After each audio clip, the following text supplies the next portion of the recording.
The Winslow estate sat above Newport Harbor, the way old money always sits quietly without apology, as though it had always been there and always would be.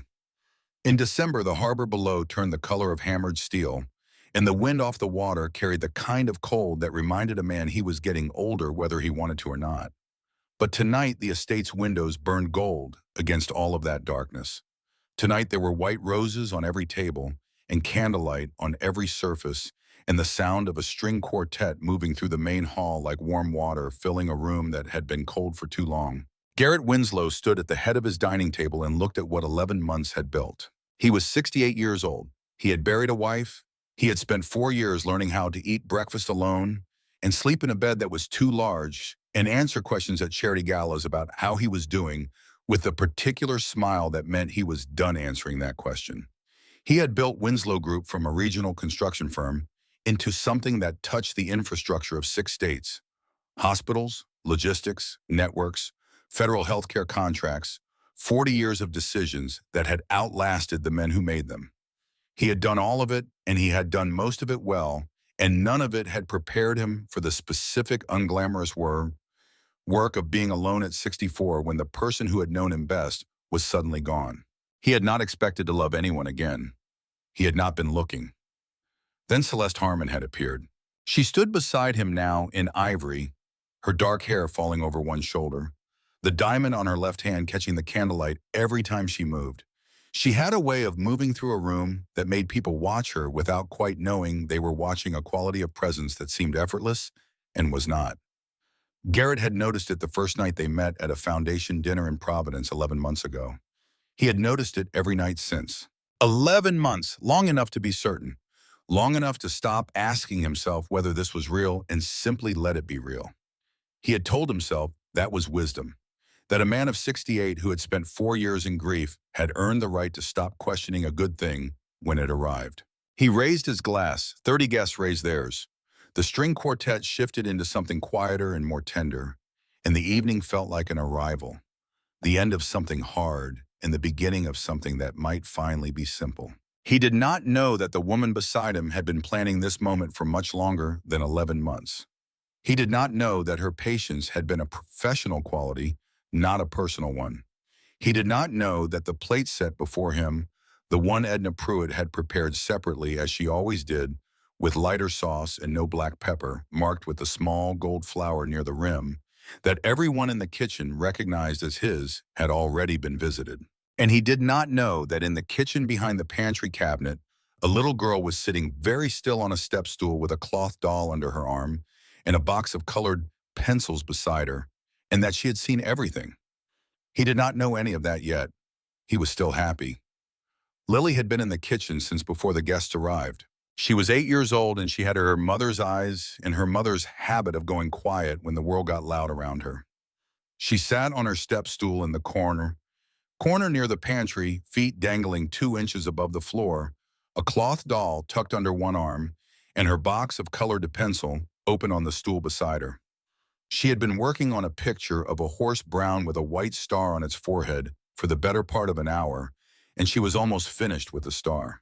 Her mother, Ruth Greer, had worked in this house for 6 years. Ruth was careful and efficient and understood with the deep understanding of someone who had learned it young the particular skill required to exist inside someone else's home without disturbing it. She had not taught Lily this skill deliberately. She had simply lived it in front of her daughter every day, and Lily had absorbed it the way children absorb the most important things completely, without being asked, without even knowing it was happening. Be small. Stay quiet. Don't give anyone a reason to look at you. Lily had mostly learned, but she was still 8 years old, and 8-year-olds notice things whether they mean to or not. She was adding white to the star on the horse's forehead when she heard the heels. Not the rubber-soled shoes the kitchen staff wore, not her mother's soft-soled flats that made almost no sound on the hardwood. These were different, deliberate, and measured each step, placed with the particular awareness of someone who understood that the sound of their walking was itself a kind of statement. Lily looked up over the edge of the pantry cabinet. Celeste Harmon stepped into the kitchen from the side hallway. She moved the way she always moved, head slightly, turned eyes traveling the room in one smooth, unhurried arc. Taking inventory, making sure. The kitchen staff were clustered near the far stove, focused on the final preparations and bent away from the door. Edna Pruitt had stepped out through the service entrance 2 minutes earlier to check on the dining room arrangements. Ruth was somewhere near the buffet table, adjusting the placement of something Garrett had said he wanted positioned differently. The kitchen was as close to empty as it was going to be at any point during the evening. Celeste opened her purse. It was silver and it caught the overhead light the way everything about her caught light deliberately, precisely as though even reflections had been arranged in advance. She reached inside and removed something small, a folded packet, white flat between two fingers.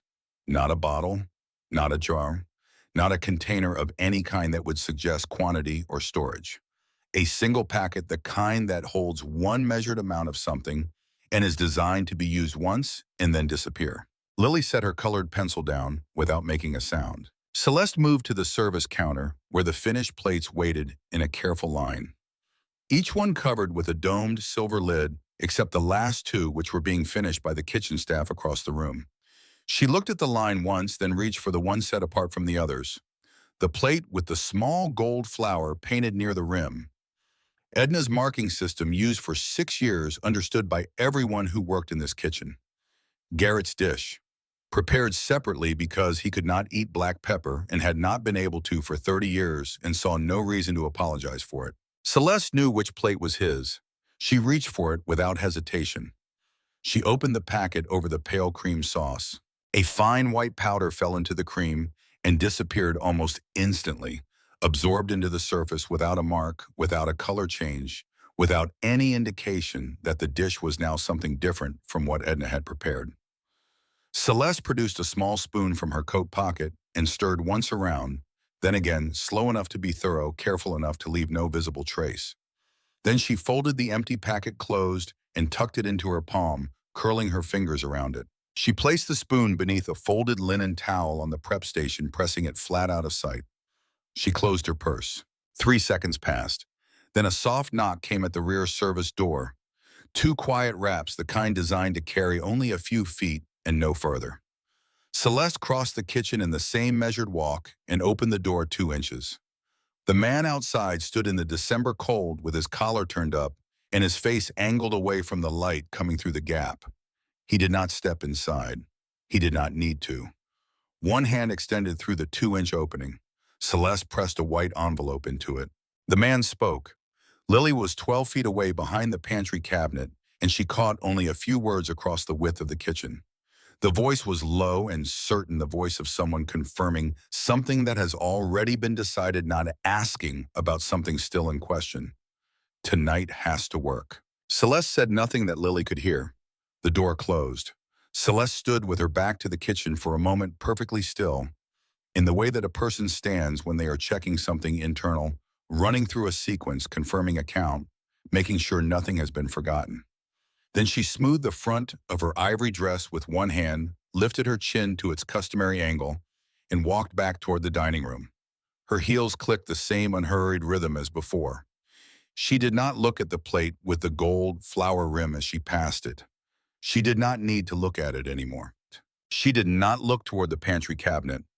She did not see the little girl sitting in the corner with a half-colored horse on her knee and both hands pressed flat against her legs to stop them from shaking. Lily sat without moving for a long moment after the sound of the heels disappeared.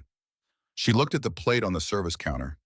She looked at the folded linen towel where the spoon was hidden beneath it.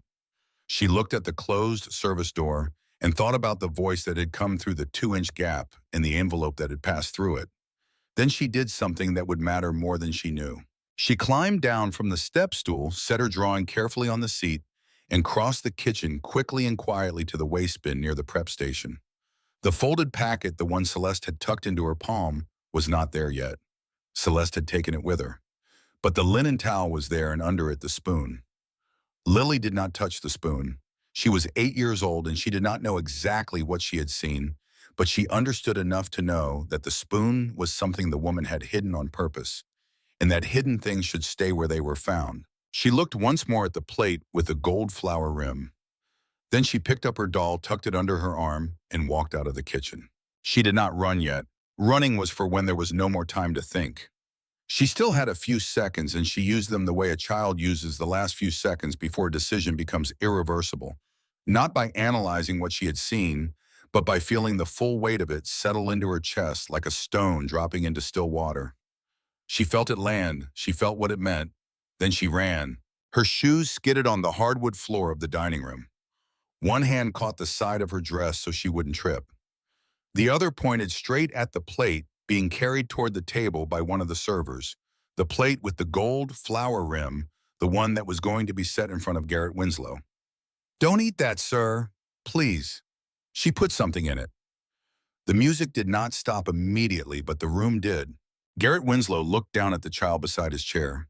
He had known Lily for 3 years in the way that powerful men know the children of household staff, with a decent, focused warmth that asked nothing specific of either party. She was small. She was Ruth's daughter. She was usually so quiet that sometimes an entire evening passed without him being certain she was in the house at all. She was not quiet now.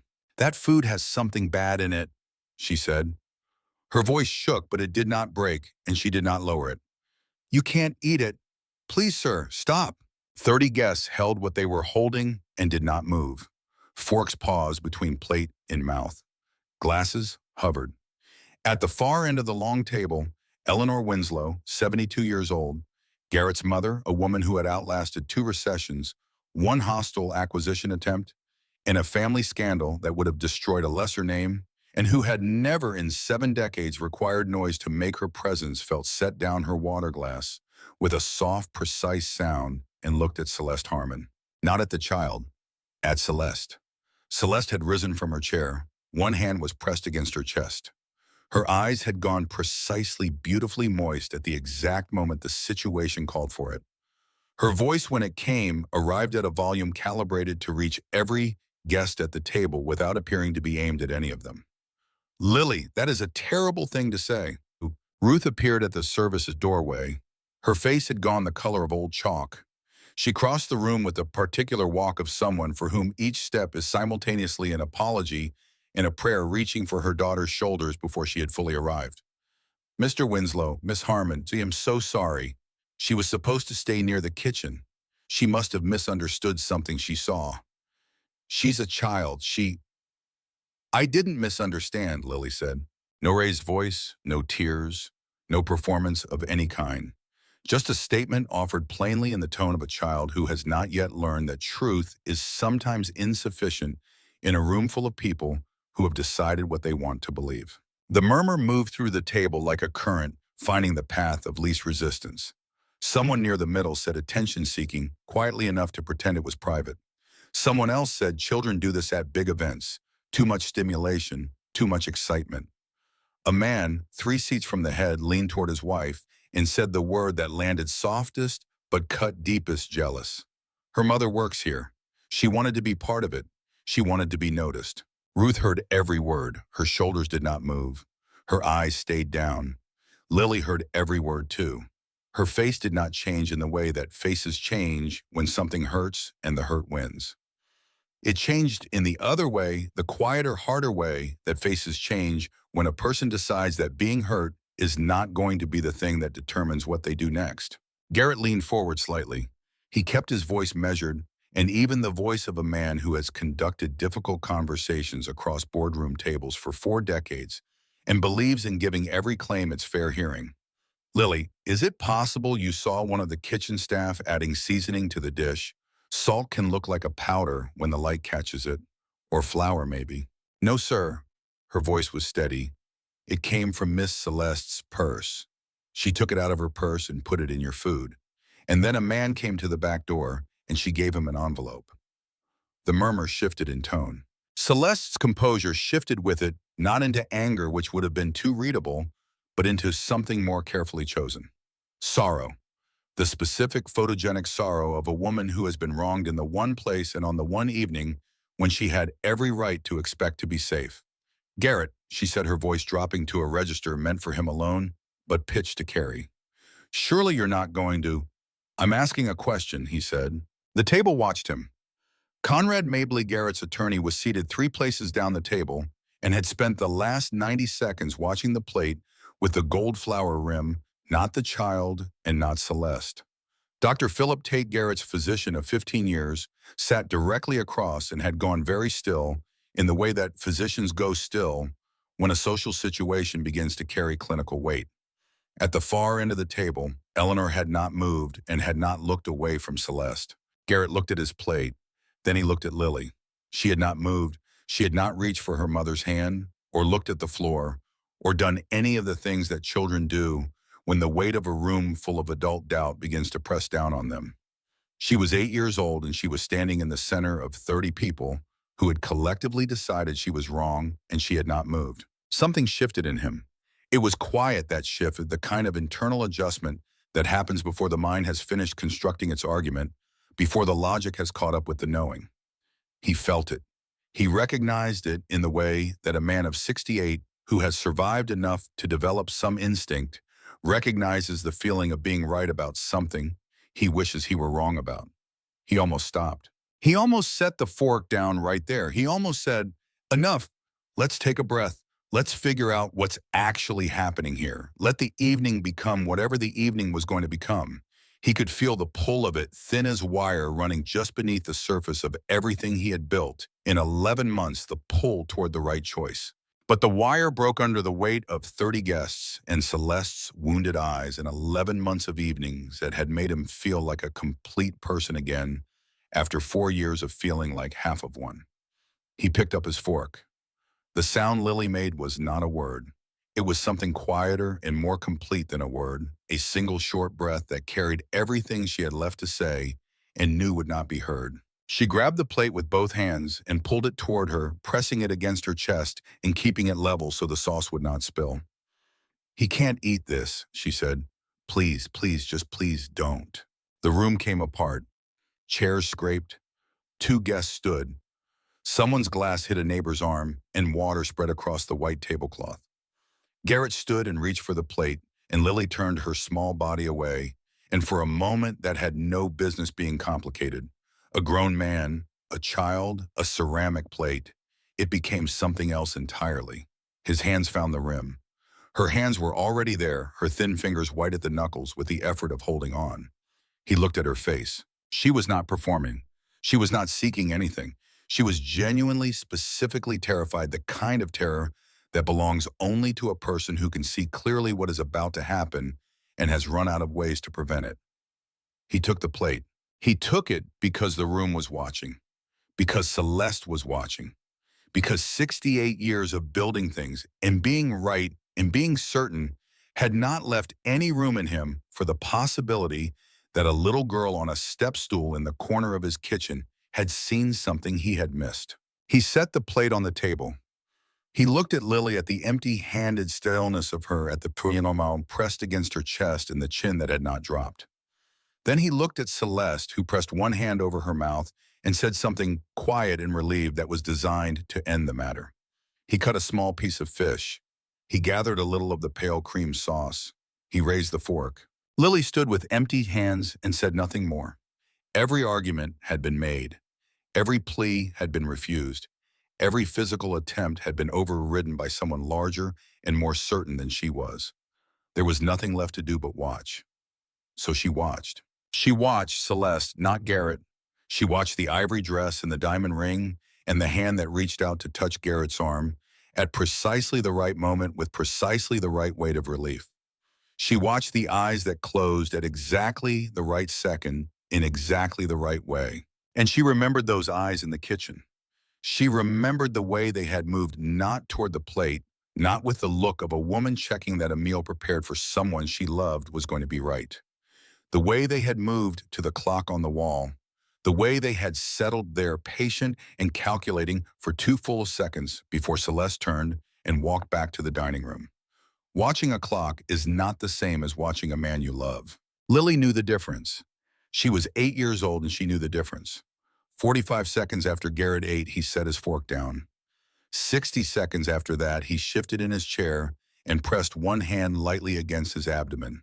He thought it was nerves, the accumulated tension of an embarrassing evening finding somewhere to go. He swallowed. His mouth had gone dry in a way that seemed unrelated to thirst. Then the heat came up the back of his neck. Then the room tilted. Eleanor said his name from the far end of the table.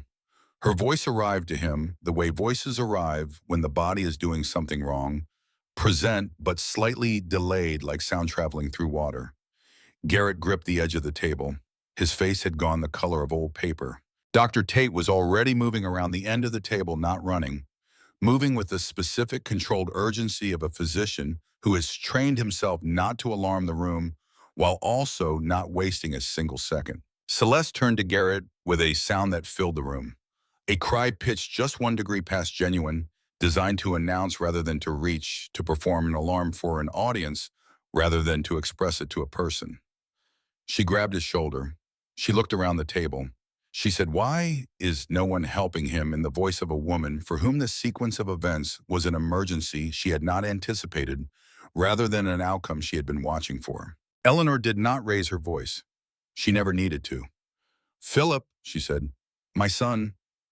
Dr. Tate reached Garrett and took his wrist and looked at his pupils, and the diagnosis that formed on his face in the next 3 seconds was not yet spoken aloud, but it was entirely clear to anyone watching. Garrett Winslow looked across his dining table. Through the candlelight and the white roses and the faces of 30 people who had watched a little girl try to tell the truth and had decided each in their own way and for their own reasons that she was wrong. He found Lily. She was standing exactly where she had been standing since he took the plate from her hands. Perfectly still, cloth doll pressed against her chest. Eyes on him steady and dry, carrying something that no 8-year-old should have to carry, the particular isolating weight of being right when no one believed you, and watching helpless while what you tried to prevent happens anyway. He tried to say something to her. He couldn't. The room tilted fully, and Dr. Tate's hand steadied him, and someone was already calling for an ambulance, and Celeste's voice was filling in all the available space with his performance of panic, and through all of it, Lily did not look away. She had done everything she could. She had told the truth. She had grabbed the plate and held on until her hands were empty. And now she stood in the wreckage of an evening built on a lie, holding her doll, watching the adults finally begin to move with the urgency she had been trying to give them for the last 10 minutes. There was one more thing she could do, one small, quiet thing that no one would see and that she did not know mattered. She turned and walked back to the kitchen. The staff were moving now, drawn toward the dining room by the sound of the commotion. The kitchen was briefly empty. Lily went to the prep station and lifted the folded linen towel. The spoon was there. She did not touch it.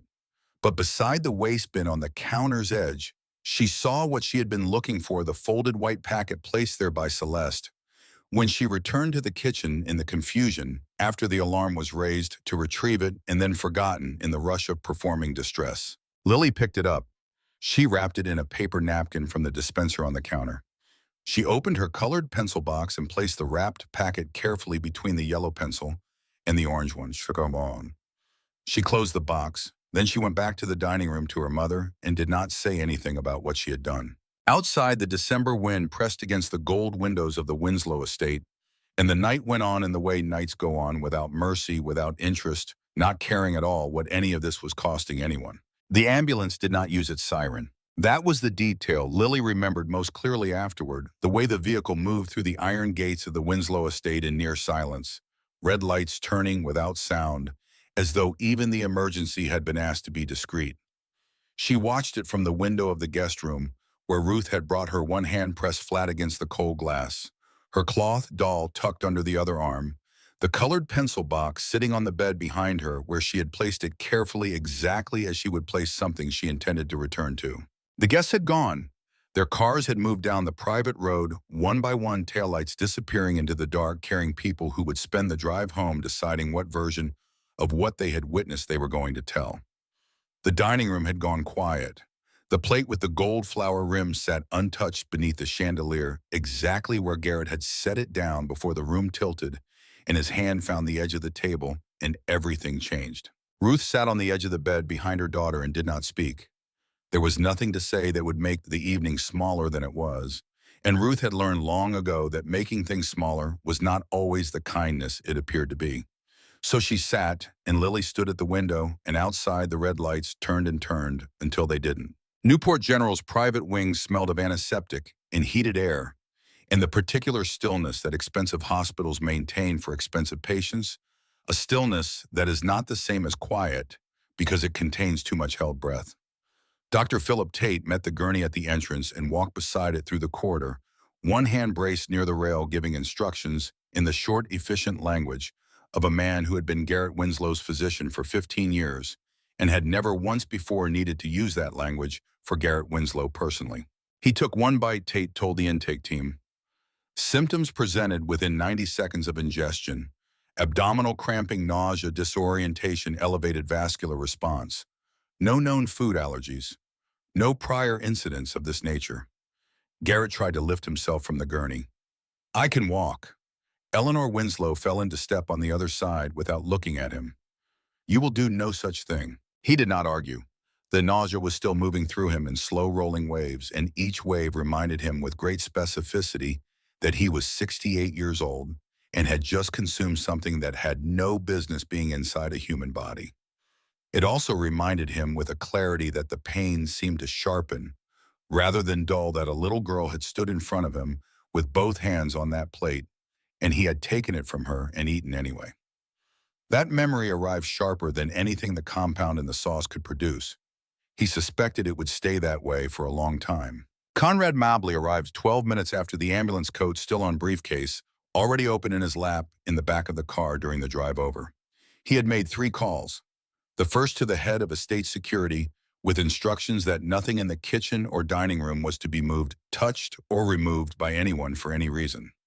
The second to the senior partner at his firm, because this was no longer a personal matter and had not been since Garrett's fork left the plate. The third to a forensics consultant he had worked with 11 years ago on a fraud case and had genuinely hoped never to need again. He found Eleanor at a hallway outside Garrett's examination room. The plate is secured, he said. Nothing removed. Edna has the kitchen sealed. Security is pulling all footage now, kitchen and exterior. Eleanor nodded once. And the spoon, Conrad paused. Lily mentioned a spoon. Hidden under a linen towel near the prep station. Find it, tonight.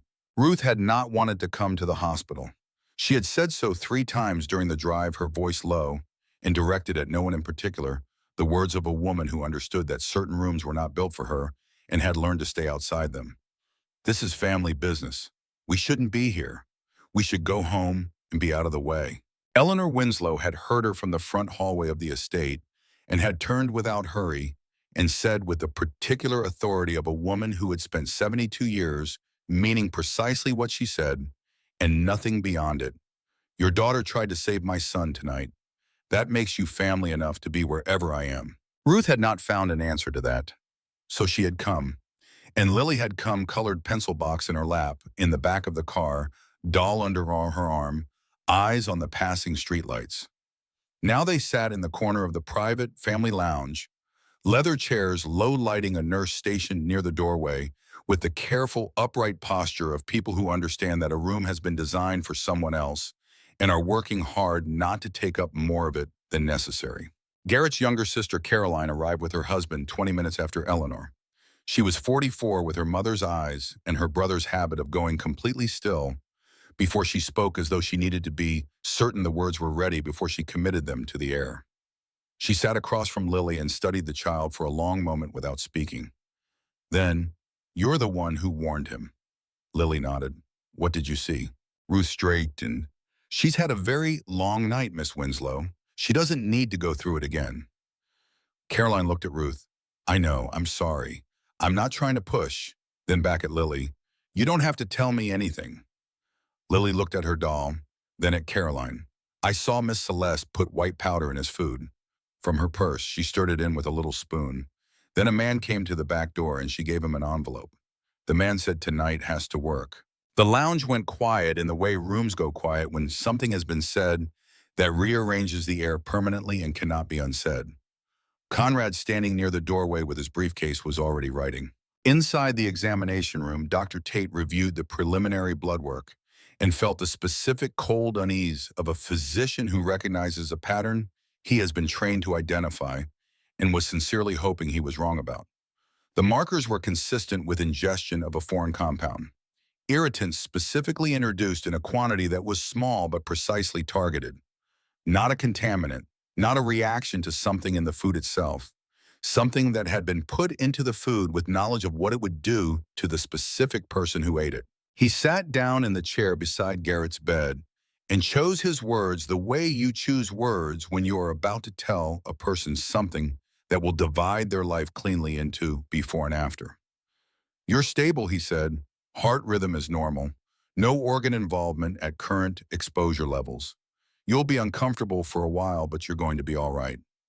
Garrett looked at the ceiling, at current exposure levels. Tate set his clipboard on his knee. "There's something else I need to discuss with you. The fatigue you've been experiencing, the headaches, the difficulty concentrating that you mentioned at your last two appointments. You attributed it to the stress of the acquisition negotiations."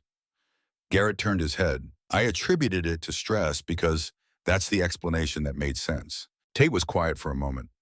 "I know. I'm telling you now that I may have been working from the wrong assumption. The profile I'm looking at tonight is consistent with something that accumulates, something introduced in very small amounts over an extended period, enough to reduce clarity, enough to make a person more susceptible to fatigue and confusion without producing anything dramatic enough to prompt investigation." He paused. "The symptoms you described to me began approximately 8 weeks ago." Garrett was very still. "Celeste moved into the estate 4 months ago." Tate did not answer. He did not need to. The answer was in the silence, and both men knew it.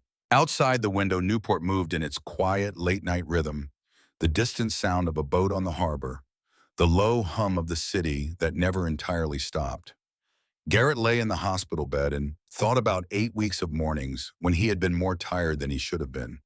8 weeks of evenings when concentration had come harder than it usually did. 8 weeks of signing documents and making decisions in a state that he had attributed to age and stress in the ordinary accumulation of a life fully lived. 8 weeks of someone standing close enough to manage what he consumed and patient enough to manage it carefully. The spoon was found by Edna Pruitt before midnight, exactly where Lily had said it would be, beneath the folded linen towel on the prep station. It was bagged and sealed by the estate's security team within the hour. The kitchen was photographed comprehensively before anything was touched. The plate, untouched since Garrett had set it down, remained under its dome on the dining room table, with a member of the security team stationed beside it, until Conrad's forensics contact arrived from Boston at 2 in the morning. Conrad brought the photographs at 7 the following morning. Printed stills from the kitchen security system, copied and stored in 3 separate locations before any external party had been informed that anything unusual had occurred at the Winslow estate. He laid them on the rolling table beside Garrett's bed without preface or softening. Garrett looked at them one at a time with the careful, unhurried attention of a man who has spent 40 years reading documents that other people hoped he would skim.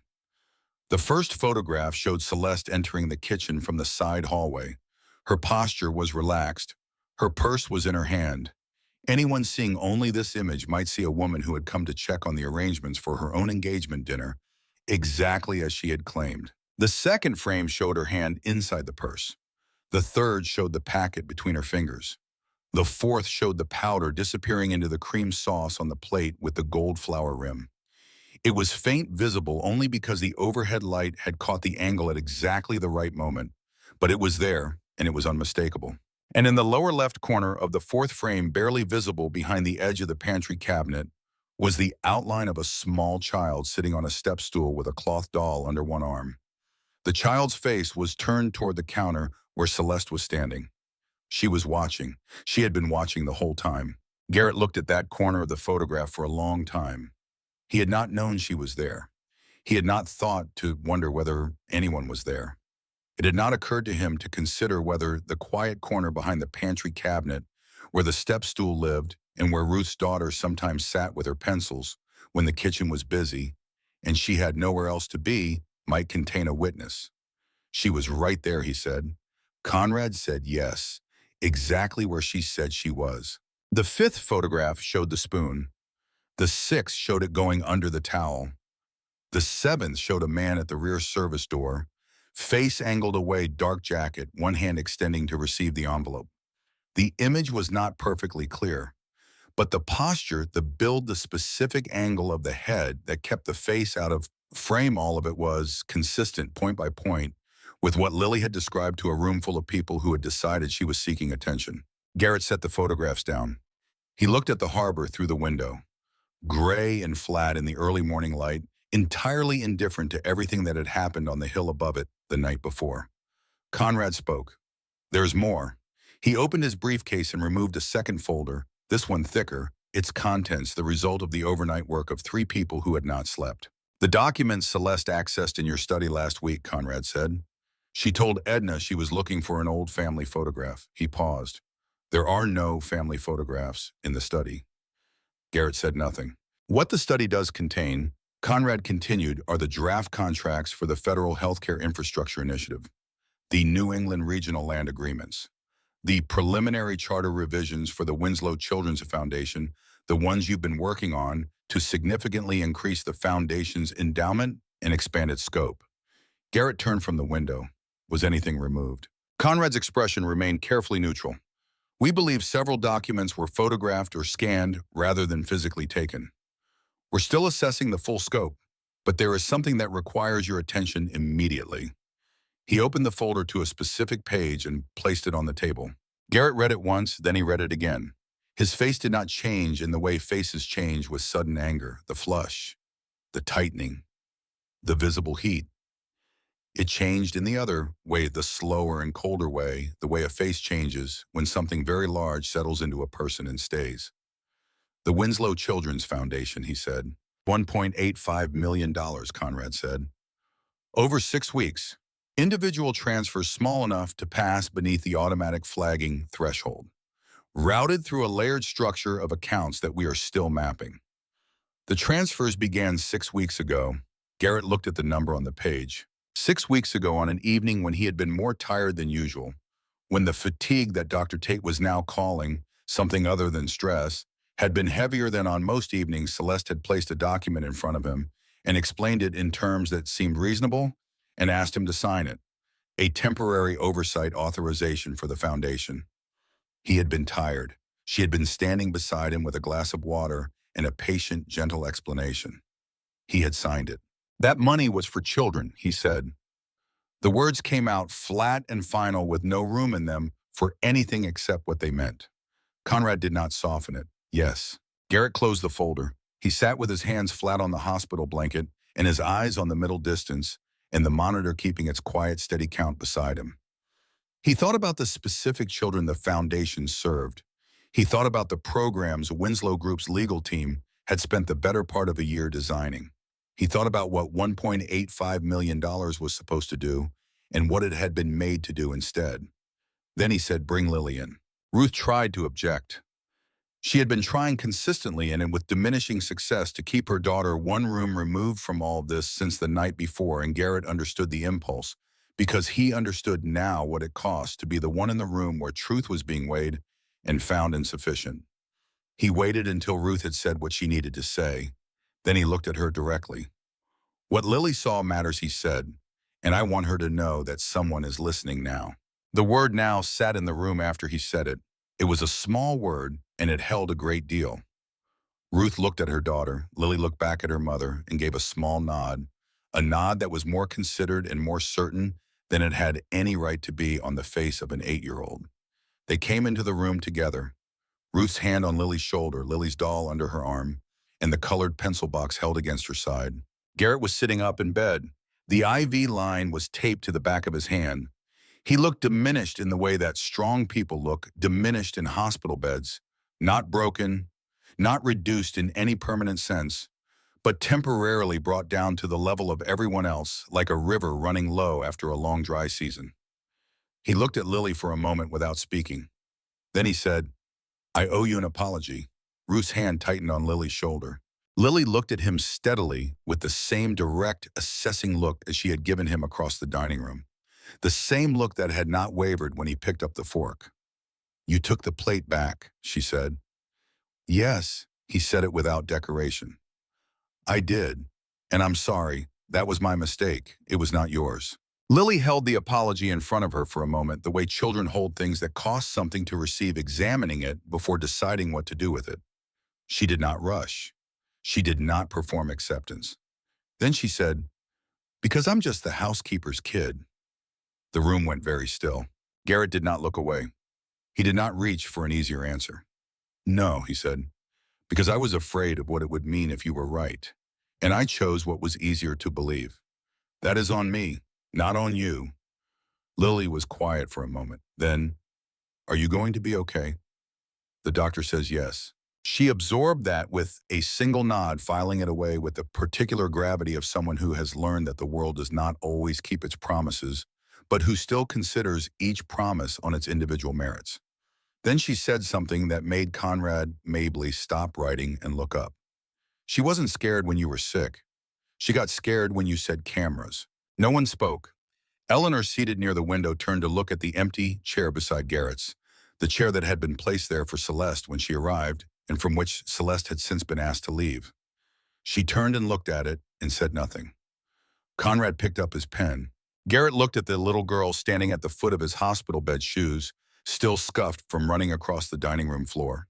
Colored pencil box held against her side chin at exactly the same level it had been at when she was standing in a room full of 30 people telling her she was wrong. He thought about what it had cost her to stand in that room. He thought about what it cost most people to stand in a room like that and how most people, most adults, most people with far more social armor than an 8-year-old child eventually sat down. She had not sat down. She had grabbed the plate with both hands and held on until she couldn't hold on anymore. And then she had stood still with empty hands and watched him eat, and she had been right about every single thing from the beginning. Outside, the December light came off the harbor thin and cold, and without any of the warmth the candlelight had manufactured the night before. Conrad closed his briefcase. Aldrich Bow Winslow Group's estate manager of 23 years stepped into the doorway long enough to confirm that the estate was secured and all external access had been revoked for everyone whose authorization had been granted through Celeste Harmon's oversight. Conrad would begin the financial forensics that afternoon. But first there was a name. Stafford Keene had appeared in the first pass of the account analysis connected to the shell structure through which the foundation money had been moving, patient and methodical, the kind of operator who built his practice specifically around targets like Garrett Winslow. Men whose influence extended beyond their personal wealth. Men whose names opened rooms that money alone could not. There was more work ahead, much more. But Garrett Winslow was alive, and the reason he was alive was standing at the foot of his hospital bed in scuffed shoes, holding a cloth doll and a box of colored pencils, and she had been right about everything from the moment she climbed down from that step stool in the corner of the kitchen and decided that being believed mattered less than being honest. That was where the story had started. Not with the plate or the powder or the diamond ring or the ivory dress. It had started with Lily on a step stool in the quiet that no one had bothered to fill because no one had thought to look. The envelope arrived at the Winslow estate gate at 11:47 that night. Marcus Brierly left it the way people leave things when they want to be seen, leaving them deliberately without urgency, the white rectangle placed on the stone ledge beside the intercom, with the studied care of someone making a point rather than delivering a message. The security camera captured his face for 4 full seconds before he turned and walked back to the black sedan, idling at the curb without plates that could be read from the camera's angle. The car moved away at an ordinary speed. The departure was as composed as the arrival. Inside the estate, Edna Pruitt brought the envelope to Conrad Mabley without touching it directly, holding it by one corner through a folded dish towel, understanding by instinct or experience or both that things delivered this way should arrive at their destination, the same way they left. Conrad opened it at the kitchen table with gloves from his briefcase while Eleanor Winslow stood in the doorway and watched. One sheet of paper, one typed line, centered on the page. You stopped to one bite. You won't stop what comes next. Conrad read it twice. Then he set it down and looked at Eleanor. She's not running, Eleanor said. No, Conrad agreed. She's not. He was reaching for his phone when Lily appeared in the kitchen doorway, in the borrowed pajamas Edna had found in the linen closet doll under one arm, bare feet on the cold tile-colored pencil box held against her chest. Ruth materialized behind her with one hand on her daughter's shoulder, already forming an apology. Lily looked at the paper on the table. She was a strong reader for her age. She read the line once, moving her lips slightly. Then she said, "That's not a threat. She's trying to make you look the wrong way." The kitchen went quiet in a way that was different from all the previous quiet of the evening. Conrad lowered his phone. He looked at the child in the doorway, then at Eleanor, then at the piece of paper. He had arrived at the same conclusion. He had been 45 seconds behind an 8-year-old girl who was standing barefoot on a cold tile floor in borrowed pajamas. Eleanor looked at Lily for a long moment. Then she said simply, "Come in and sit down, both of you."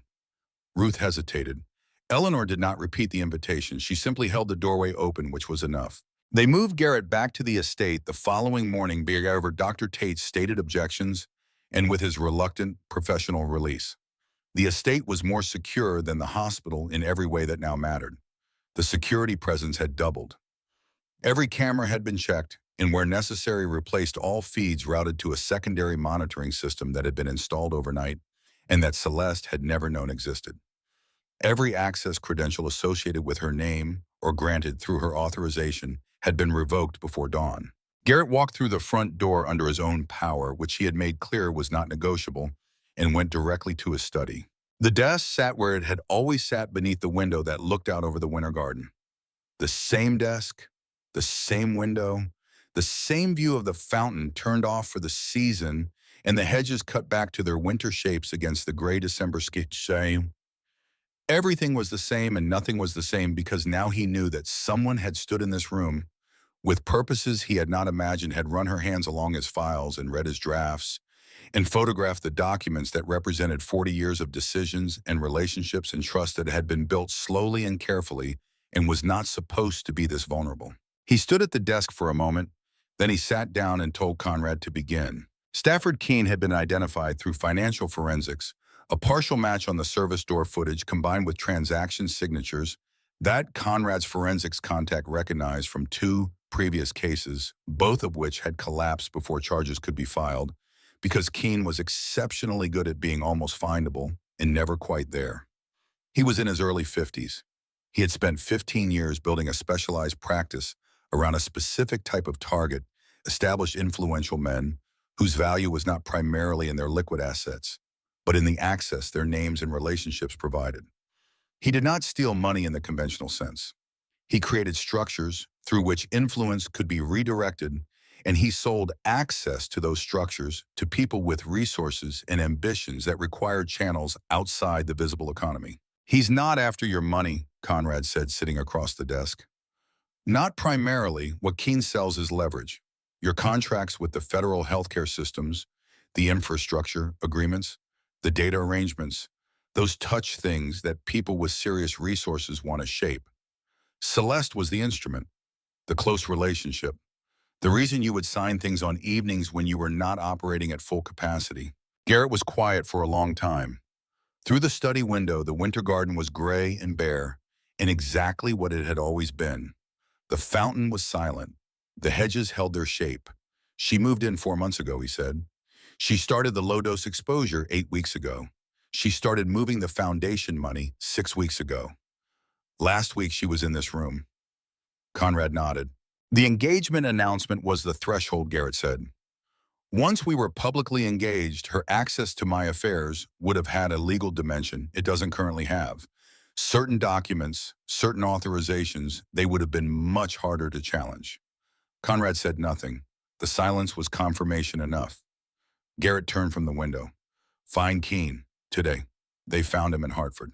Not because Keene made an error in the conventional sense. The man had spent 15 years not making conventional errors.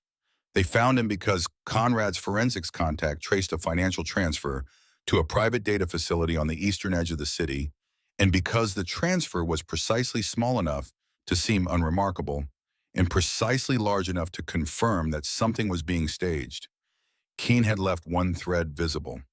Conrad concluded after thinking it through that it had been deliberate, a calibration exercise, a measurement of how quickly Garrett's team could move once they understood what they were dealing with. Garrett went with them. The drive to Hartford took 40 minutes on roads that were ordinary and cold and entirely uninterested in what was happening inside the black SUV moving along them. Garrett sat in the back and watched Connecticut pass outside the window, the bare trees, the exit signs, the ordinary mid-morning traffic of people for whom this Friday was simply a Friday. He thought about the plate in Lily's hands, and the plate in his hands in the moment he had pulled it free. He had told her it was his mistake. He had meant every word of it. But meaning something was not the same as fully understanding what it had cost. And he was still arriving at the full cost mile by mile in the back of a car on a gray December morning. The data facility was a converted commercial building, unremarkable in every detail that was visible from the street.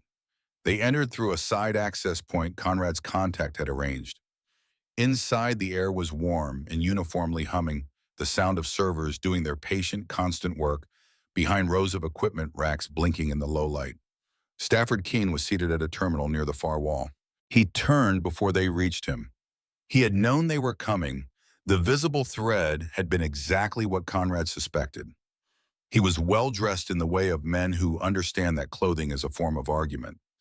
He looked at Garrett with the particular expression of someone who has mentally rehearsed this specific conversation many times and is interested to discover how the actual version differs from the rehearsed one.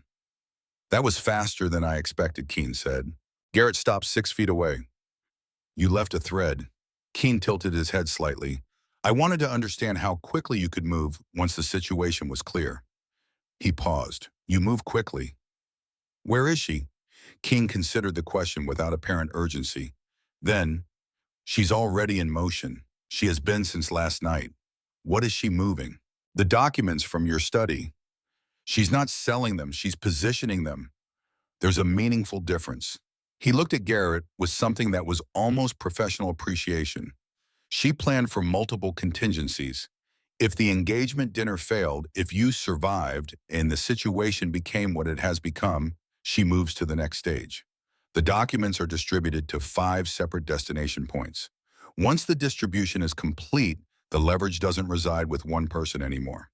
It resides with 5, significantly harder to contain. Conrad spoke from beside Garrett. How much time does she have before the transfer completes? Keene glanced at his watch with an expression of mild regret. Less than would be comfortable for you. They left 2 of the security team with Keene and moved. The upper district of Hartford presented itself in glass and concrete and the muted efficiency of a city that conducted serious business without feeling the need to announce it. The building was 12 stories leased under a corporate name that traced back to one of Keene's intermediate entities through 4 steps of corporate structure designed specifically to make tracing it tedious. They took the elevator. The 9th floor corridor was empty and lit with the flat, even light of a building that has no interest in atmosphere. One door at the far end, light visible beneath it. Garrett pushed it open. Celeste Harmon stood at a terminal near the window. She was dressed as though she had a subsequent appointment that mattered. Dark coat hair arranged with its usual precision, the diamond still on her left hand catching the flat Hartford daylight. She had her back to the door. She did not turn when it opened. She finished what she was typing. Then she turned. I was wondering when you'd get here, she said. The voice was identical to the voice that had said good morning to him across the breakfast table for 4 months. It was the same voice that had expressed fear when he mentioned camera footage, the same voice that had cried in the hospital corridor asking why no one was helping him. The voice had not changed. That was the most revealing thing about it. It had not needed to change for any of those situations because it had always been performing, and performance does not require adjustment the way genuine emotion does. You poisoned me, he said, in my own house, at my own table. She did not look away. I made you manageable, she said. That's a more accurate description. You stole from a foundation that serves children. Something moved through her expression at that, not guilt in the way guilt usually appears, but something more complicated and in some ways more disturbing. Not the look of someone who knows they have done wrong, the look of someone who has a different accounting system entirely. I redirected funds from a structure that was operating at a fraction of its potential, she said. Under proper management with the right access and the right relationships, that money becomes leverage for policy changes that would affect healthcare infrastructure across multiple states. You've been sitting on a platform for 15 years without understanding what it could accomplish in different hands. Garrett looked at her for a long moment. So you decided your hands were the right ones. She did not answer. She looked at him with an expression that was for the first time in 11 months entirely without calculation. Not because the calculation had stopped, but because she had decided it was no longer necessary. He looked past her at the terminal. The screen showed a transfer in progress. Document files fragmented, moving toward 5 distribution addresses. The federal contract frameworks, the foundation records, the infrastructure agreements. 40 years of relationships rendered into data and sent out across 5 separate channels. Conrad spoke. "Can we stop it?" His forensics contact at the door said, "We can interrupt part of it, not all. What's already moved has moved." Garrett looked at Celeste. "Stop it." She looked back at him. "It's already done," she said, "or near enough." She pressed a key. The progress indicator completed. The screen updated with 5 confirmation lines, one after another. The room was quiet except for the servers. Then Garrett's phone rang. It was Conrad's forensics contact relayed through Edna Pruitt at the estate, who had found something in the kitchen 90 minutes earlier that she had not immediately understood and had been waiting to report until she was certain she understood it correctly. In Lily's colored pencil box, between the yellow pencil and the orange one wrapped carefully in a paper napkin, was a small folded packet. White. Empty but not entirely, there was residue in the creases, the kind of residue that a laboratory could identify and match and present as evidence in a federal proceeding without ambiguity. Garrett lowered his phone and looked at Conrad. Conrad was already on the second call. When he finished, he turned. "She kept it," he said. "She didn't understand what it was, she just kept it." The room was quiet for a moment. Garrett understood immediately and completely what this meant. Camera footage was footage. It could be disputed, subjected to alternative interpretations by skilled attorneys in well-lit courtrooms, argued into ambiguity. Financial records were records. They could be complicated by layers of corporate structure and the testimony of people who had been paid to complicate them. But a physical packet recovered from the possession of a child who had no motive to fabricate evidence and every reason to have kept it exactly as she described, containing residue that matched the compound identified in Garrett Winslow's blood, that was not arguable. That was the one piece Celeste had not planned for. She had planned for the cameras. She had planned for the financial forensics. She had planned for Keene being located and for Garrett recovering quickly and for the Hartford contingency. She had planned for the envelope at the gate and for the distribution of the documents and for the possibility that her presence in the study would eventually be discovered. She had not planned for an 8-year-old girl who had not been believed and who had therefore decided in the simple, certain logic of a child who has learned that the world does not always honor its obligations to keep the evidence herself. Not because she understood it was evidence, because she understood that if no one believed her, at least she would have something. Garrett looked at Celeste. Something had changed in her face. It was the first time in 11 months that he had seen her face do something it had not chosen to do. The calculation was still present. It would probably always be present, but beneath it for just a moment was the expression of a person who has encountered the one variable they did not include. An 8-year-old with a pencil box. The federal agents arrived 23 minutes later. Celeste did not resist. She stood at the window and looked at the Hartford skyline and did not speak further. The diamond caught the gray December light one last time as they walked her to the elevator, and then the elevator doors closed and she was gone from the room. At the door, she had turned and looked at Garrett one final time. "You weren't supposed to survive that dinner," she said. Garrett looked back at her. "I know. A little girl made sure I did." Celeste was quiet. She looked past him for a moment, as though something in the space behind his shoulder still required calculating. Then the calculation resolved itself into nothing, into the first genuine blankness he had ever seen on her face, and they took her out. The door closed. The drive back to Newport took longer than it should have. Traffic on 95 South had thickened into the slow, compressed crawl of a late Friday afternoon, the kind of traffic that moves in long, patient intervals and stops for reasons that are never visible from where you are sitting. Garrett sat in the back of the lead vehicle and watched the Connecticut sky shift from the flat gray of midday to the deeper, colder blue that comes in December when the light decides it has done enough for the day and begins its early retreat. He thought about 40 years. Not the achievements, not the contracts, or the expansions, or the moments that had ended with handshakes and photographs.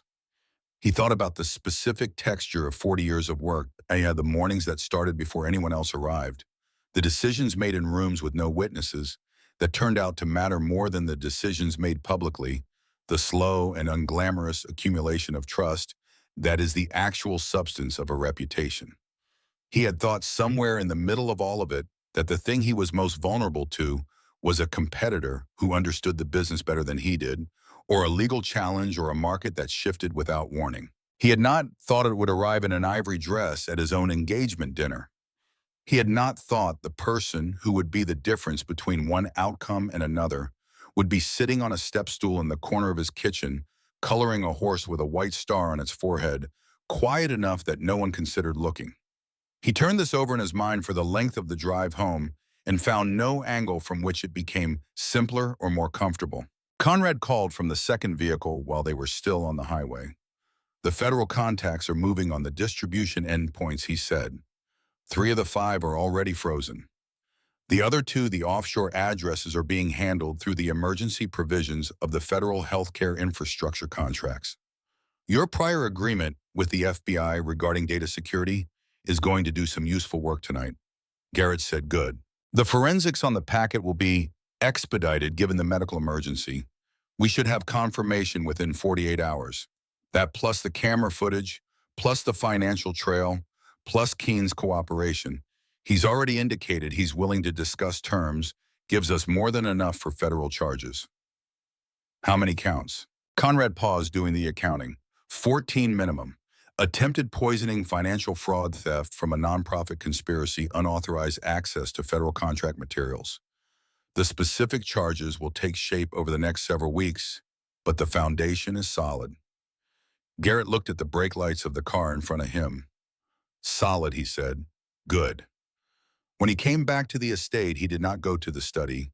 He went to the sitting room off the main hallway. He had not planned to go there. His feet simply took him there, the way feet sometimes know where a person needs to be before the person does. Lily was in the large armchair by the window. She had her legs folded beneath her doll in her lap, the colored pencil box open on the cushion beside her. The horse from 2 nights ago had been finished at some point. It was complete, the white star on the forehead, carefully filled in and sitting at the bottom of the box. The drawing on her knee now was a bird. Dark wings, white chest, the precise posture of something built for height. Ruth sat near the door with a book she had not been reading. She looked up when Garrett came in, and the look on her face had something new in it. Not quite ease, not quite familiarity, but the beginning of something that might become one or the other given enough time. Garrett pulled a chair close to the armchair and sat down in it, not across the room, not standing in the doorway. He pulled the chair until he was at the same level as a child sitting in a large armchair, with her feet folded under her, which required him to sit lower than was comfortable, and he did it anyway. Lily looked up from the drawing. We found her, he said. Lily nodded once with the gravity of someone filing a confirmed report. And the other one, the man who was working with her. He was found in Hartford. Another nod. Garrett looked at the colored pencil box for a moment, then the packet, the one from the kitchen. You kept it in your pencil box. Lily looked at the box, then at him. I didn't know it was important, she said. Not exactly. I just thought. She stopped. Then I saw her throw it toward the waste bin when she came back through after everything started. She missed. It landed on the floor. I picked it up because I thought if nobody believed me, at least I'd still have that. I didn't know what else to do with it. Garrett was quiet for a moment. Then he said, it was the most important piece of evidence we had. Without it, everything else could have been argued. With it, nothing can. Lily considered this information with the careful attention she brought to most things. She did not look pleased to have been important. She looked relieved to have been useful, which was a different thing and a better one. He reached into his jacket and placed an envelope on the cushion beside her colored pencil box. It sat there white and plain, next to the bow with its faded artwork on the lid. This is for your education, he said. College, if that's what you want. Something else if you find something you want more. It's yours regardless of what you decide. Lily looked at the envelope. She did not pick it up immediately. I didn't do it for a reward, she said. I know, Garrett said. That's exactly why. She looked at him with the same assessing look she had given him across the dining room table, across the hospital bed, at every point where she had needed to determine whether what an adult was saying was true or was simply the kind of thing adults say to make a moment easier to be in. She was 8 years old and she had learned this distinction faster than anyone should have to. Then she picked up the envelope and placed it in the colored pencil box between the blue pencil and the green one and closed the lid. Ruth pressed her fingers to her mouth and looked out the window at the winter garden. From the doorway, Eleanor Winslow watched her son and the child in the armchair and said nothing. Edna Pruitt stood behind her. Neither of them came into the room. The room did not need them. It was full enough already with the weight of what had happened over the past 3 days and the specific, quiet significance of what was happening right now. After a while, Garrett asked, "What is it?" Lily looked at the drawing on her knee. "A hawk," she said. "They can see things from very far away." She said it as a fact the way she said most things, not to impress, not to demonstrate, just to report accurately what she knew. Garrett looked at the drawing. The dark wings, the white chest, the particular stillness of a bird that doesn't need to move to be watching. Then he looked at the child who had made it. "Yes," he said quietly, "they do." He sat in the chair for a while longer. Outside the sitting room window, the December light was going off the harbor in long silver lines across the water, thin and cold and completely honest in the way that late afternoon winter light is always honest. It illuminates what's there and makes no promises about warmth. Inside the estate, the security team completed its final sweep. Conrad made calls from the study. Dr. Tate confirmed by phone that Garrett's blood work from the follow-up draw that morning showed the compound clearing at the expected rate and that the long-term prognosis was straightforwardly good. Eleanor made tea in the kitchen and did not ask anyone if they wanted any. She simply made it and left it where people could find it, which was her way. Ruth helped Edna with the kitchen, moving around each other in the comfortable choreography of two women who had worked in the same space for years. At one point, Ruth stopped and stood at the prep station and looked at the folded linen towel that had been replaced. The original was in an evidence bag in Conrad's briefcase, and she stood there for a moment without moving. Then she smoothed the new towel flat with both hands and went back to work. Lily fell asleep in the armchair at some point after dark, drawing still on her knee pencil, still loosely in one hand. Garrett had left the room by then. Ruth covered her daughter with the blanket from the arm of the sofa and took the pencil carefully from her fingers and set it in the box. She stood and looked at Lily for a long time. Then she turned off the lamp nearest the armchair, leaving the room in the softer light from the hallway, and went to find Eleanor. They sat in the kitchen, Ruth and Eleanor, and drank the tea that had been left out and did not say very much. They did not need to say very much. Some evenings arrive at a place where the important things have already been said, and what remains is simply the quiet act of being present in the same room with another person while the night does what nights do. What happened next happened over the following days and weeks and months, and most of it happened in rooms that were not this one, in language that was legal and procedural, and nothing like the language of a dining room in December. The federal proceedings against Celeste Harmon were formally opened within 72 hours. The charges, when they were filed, numbered 16, two more than Conrad had initially estimated, because the investigation into Keene's records produced evidence of a prior attempt on a different target that had been attributed at the time to natural causes and would now be re-examined. Celeste's attorneys entered a not guilty plea, and then 4 weeks later entered a different plea when the physical evidence, the camera footage, the financial records, and Keene's full cooperation made the original position untenable. Stafford Keene was arrested at a hotel in Atlanta 19 days after the Hartford operation. He had not gone far.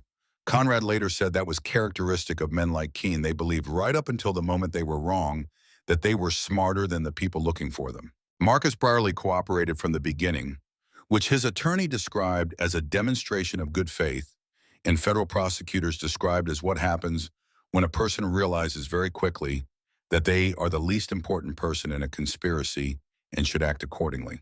The $1.85 million was recovered in full through the asset freeze executed in the first 48 hours. It was returned to the Winslow Children's Foundation with $4 million additional dollars that Garrett contributed, directly designated specifically for educational programs and youth development initiatives across Rhode Island and in Connecticut. The foundation's new charter, the one Celeste had photographed in the study, was finalized and signed 6 weeks after the engagement dinner that had almost been Garrett's last. The estate returned to itself slowly, the way places return to themselves after something significant has happened in them, not by forgetting but by continuing. The dining room was used again by March.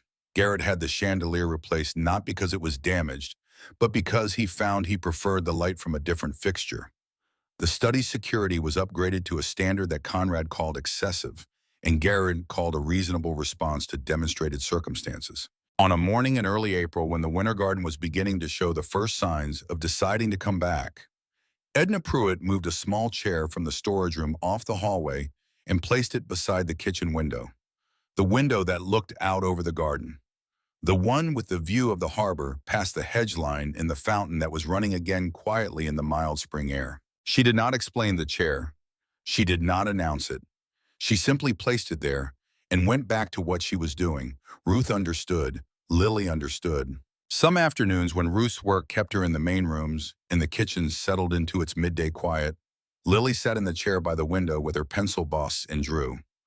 Hawks mostly lately, though, sometimes horses and sometimes birds she invented from the parts of other birds that she liked best. The harbor was visible past the garden, gray-blue and steady, the same harbor that had been there through all of it and would be there long after. She was 9 now. She would be 10 in the summer. Her feet almost reached the floor. She was still working on a drawing one Thursday afternoon when Garrett came through the kitchen on his way to the garden. He stopped when he saw her. He often stopped when he saw her for a moment, in the way of a person who has not yet fully made peace with what they almost lost. She looked up. He nodded at the drawing. Another hawk. She considered the page. "I think this one's an osprey," she said. "They hunt over water." She looked out the window at the harbor. "They can see fish from 100 feet up." Garrett looked at the drawing, then at the harbor, then at the child who had seen clearly what no one else in a room full of adults had been willing to see. He had thought in the weeks since December about what it meant that an 8-year-old girl had been the one. He had thought about all the reasons he had dismissed her, her age, her position in the household, the social pressure of a room full of people who had already decided. He had thought about the particular well-worn arrogance of a man who has been right about enough things to start assuming he will be right about the next one. He had thought about what it cost to carry something true through a room that didn't want it, and to keep carrying it when it was taken from your hands, and to stay standing when every adult in the room told you to sit down. He had been wrong about the shape of courage. He had thought he knew what it looked like. It had turned out to look like an 8-year-old girl in a borrowed kitchen corner, holding on to the edge of a plate. He pulled a chair from the kitchen table and sat down beside the window. Lily moved the pencil box slightly to give him room, not looking up from the drawing. They sat for a while, the 68-year-old man and the 9-year-old girl in the kitchen of the house where she had grown up, in the corners, and he had built a life around the center, watching the harbor do what harbors do, accept the light and the weather and the passage of time, with the same even unhurried attention, not making anything of it, not needing to. Outside, spring was moving across Newport the way it always moved, without asking permission, without announcing itself, simply arriving and getting on with the work of making things new again. The osprey in Lily's drawing had its wings fully open. She was working on the eye now, small and precise, and set at exactly the angle that would make it look like the bird was watching something very far below, something it had already decided it was going to catch. Garrett watched her work. He did not say anything for a long time. Then he said, "You're going to be remarkable." Lily did not look up. She was adding a detail to the wing, a row of small feathers along the leading edge that she had been working out in her mind for the past 10 minutes and was only now ready to put on the page. "I already am," she said. She said it the way she said most things, not to argue, not to impress, simply to report accurately what she understood to be true. Garrett looked at the drawing. "Yes," he said, "you are." The harbor moved in the middle distance. The fountain ran in the garden. The kitchen was warm and quiet and smelled of the coffee Edna had made an hour ago and left on the counter, because that was what Edna did. And somewhere in the house, Ruth was working and Eleanor was reading, and the estate was doing what it had always done, sitting above the harbor quietly without apology, as though it had always been there and always would be. And in the kitchen by the window, a 9-year-old girl drew an osprey with its eye set on something far below, and the drawing was very good and her feet almost reached the floor.